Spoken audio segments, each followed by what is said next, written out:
Now, men, women, and children all have to work. Okay, all have to work. Children also. Working hours were very long. Wages were very poor as the population was very high in Europe. Okay, that is, they have to work for a long time, but the wages they are getting, it is very less. Okay, and the main problem was population. Even then, that is industrialization, unemployment was there, and the reason was same, that is high population. Okay, now what is the role of liberals and radicals? When they saw these problems in the society, they thought of finding a solution. Okay, but there was a backlog, bachas.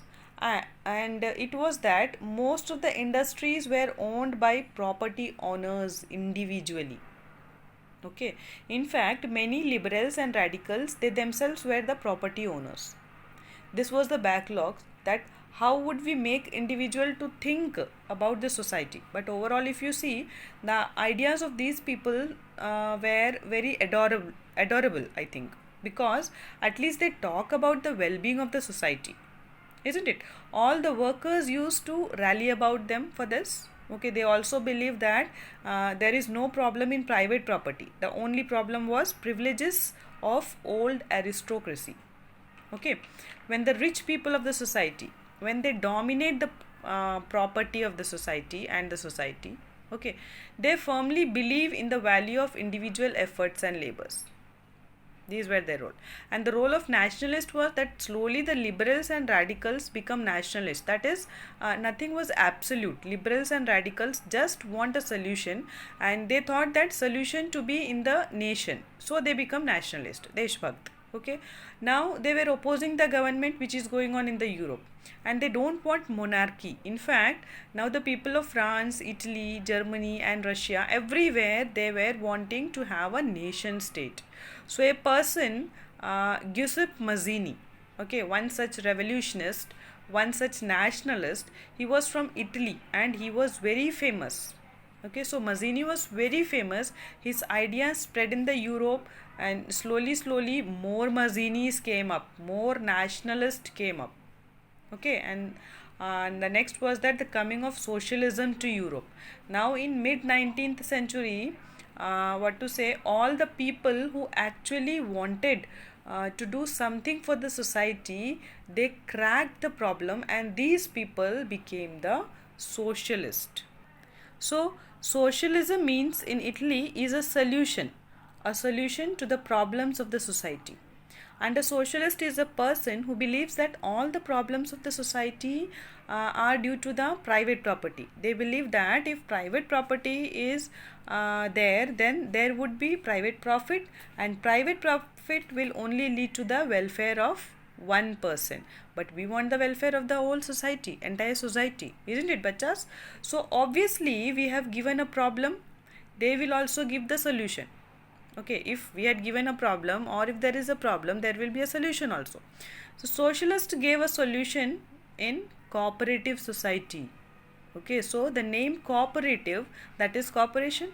So cooperative society, that is, they said that society will be wonderful if all the people are cooperative with themselves and with each other, and they are producing together and divided the profit according to the work done by the members. Okay, and this solution has two types of socialist people. This solution also, that is, one kind of socialist people believe that it is a job of an individual. Okay, that is, those who are having private property, they should be thinking about the society, and they should be making cooperative society. Okay, and there were another set of people who believe that this is also a responsibility of the government to think about the welfare of the society. Okay, not only about the private property.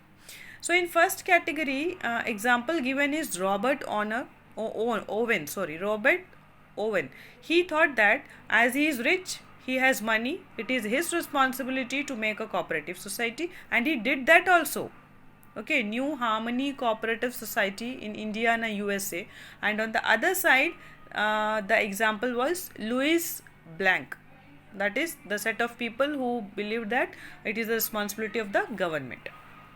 Okay, so now communism, bachas, socialism and communism, okay, go hand in hand. we can say. If I have to tell you one difference between both ideologies, that would be radicalism.